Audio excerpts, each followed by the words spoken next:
Canerita no Chorus. Death in Minotaur III is more than just a force. In this video, we go through everything you need to know from Theseus' first encounter with death to the events that shape his fate. Warning: this video contains major spoilers from all Minotaur films. Let's begin.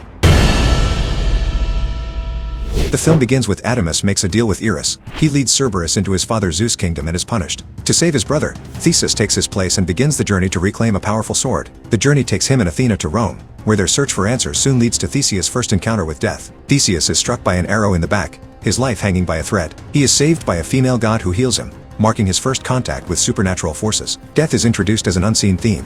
The wolf learns that Theseus cheated death, but we, the audience, do not see death until the second film. This sets up an epic payoff that drives the rest of the trilogy. After the events of the first film, Theseus, Athena, and their friends face new dangers. Following encounters with evil sea creatures and Xiphoron dies, some of their allies perish. Meanwhile, Death has prepared a trap, pulling them into a dark, foreboding forest anticipating what comes next. Theseus and Athena continue through the forest, trying to understand the dangers around them. They suddenly come across a hooded figure consuming a dead animal, our first glimpse of the wolf, though he is still mysterious and hidden. Death appears and terrifies Athena, causing her to run away for help. Death moves to attack Theseus, who is frozen in shock. At that moment, a wolf intervenes, attacking Death and forcing him to flee. The wolf, later revealed to be named Kale, warns Theseus about the dangers of the forest and explains that only someone with nothing to lose could commit such a horrific act as killing an animal to survive, which can sustain life but at a terrible cost. Theseus realizes that he has encountered this force before, in the moment he survived the arrow in the first film. Athena returns after seeking help, and it becomes clear that she met Kale, who then protected Theseus. Kale creates a portal to safely return them home, establishing him as a trustworthy ally and an important figure in the story's ongoing conflict. Fast forwarding to the end of the film, we finally see the wolf fully revealed. This moment serves as a chilling teaser for the final installment of the trilogy. The wolf declares that the kingdom will fall, signaling the immense threat that will unfold in the upcoming film. From this moment, the hunt begins. The wolf is now actively pursuing Theseus, setting the stage for the high-stakes confrontation in Minotaur III. Minotaur III begins with Theseus and Athena and their allies focused on securing the artifact that is central to the Holy Trilogy. Following instructions from Theseus' father Zeus, they travel to Rome to uncover answers on how to defeat Eris. While navigating the city, a hooded figure is briefly seen moving among the crowds, foreshadowing the presence of death. Theseus and Athena infiltrate a library in search of crucial information.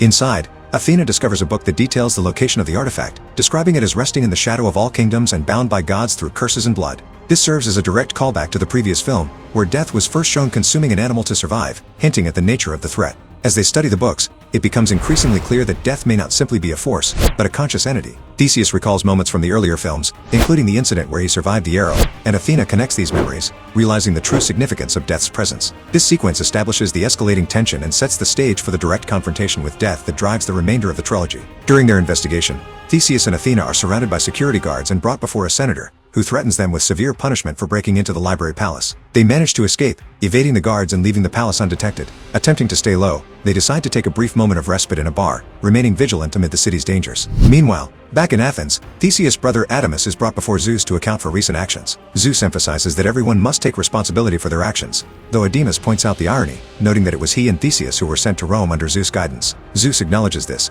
conceding that Adamus has a point. Adamus then hints at a growing threat, revealing to the audience that a mysterious creature from the dark forests has been spotted in Rome.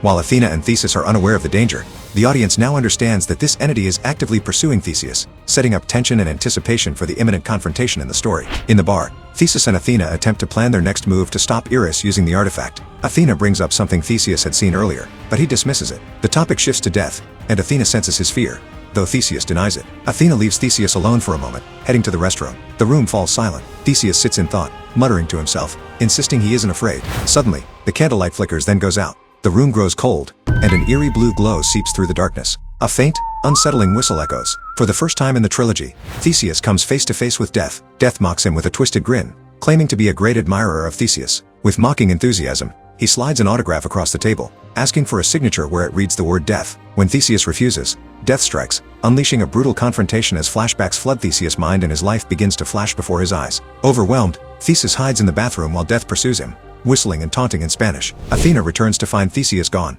unaware of what has occurred. Theseus escapes through the sewers, shaken and exhausted. As he catches his breath, he plans to return for Athena, but stops himself. Deep down, he knows the truth. He stands no chance against the wolf. Death is always one step ahead, a shadow he can never outrun. Even heroes can be afraid. Back in Athens, Athena reunites with Adamus, explaining that Theseus may be in danger. With Zeus's guidance, they seek out King Edward in Rome. Once reunited, Edward asks to speak with Theseus alone and reveals a haunting truth. He once faced the wolf long before Theseus's time. The deep scars beneath his silver mask tell the story of that encounter, a battle he lost against death itself. Soon after, a dark portal opens, pulling the group into Death's domain. They are separated, and Theseus finds himself face to face with the wolf once more. This time, Death reveals his philosophy. Humanity fears the end, yet spends life creating it. When Theseus questions why he's still alive, Death mocks him, saying that life isn't measured by how many chances one has, but by how one loses them. Overwhelmed by fear, Theseus runs, as Death pursues him for amusement. Theseus struggles to catch his breath, trembling and disoriented. His friends arrive just in time, and his loyal dog Teddy comforts him, grounding him in the moment. For the audience, it's clear beneath the armor and legend, Theseus is still afraid to die. Yet surrounded by those who care for him, he finds strength in vulnerability. As the story reaches its final act, the battle between Eris and Adamas leaves the world in chaos, but the true confrontation has only just begun. Death appears for the last time, stepping out from the shadows to finish what he started. Theseus's friends remain unaware of who stands before them, but the audience knows. This is the moment the trilogy has been building toward. Facing death once more, Theseus no longer trembles. The fear that once defined him has transformed into resolve. Memories of friendship, sacrifice, and love flash through his mind, pushing him forward. The two forces collide in a final, violent struggle. In the end, Death falters. Theseus stands victorious, not because he's stronger, but because he no longer runs. Death withdraws into the darkness, defeated yet unbroken, leaving Theseus alive, and reminding us that even when fear fades, death always waits. If you enjoyed this deep dive, don't forget to like, subscribe, and comment which character or story element you want explained next. Thanks for watching. Who are you? I am dead. End of story.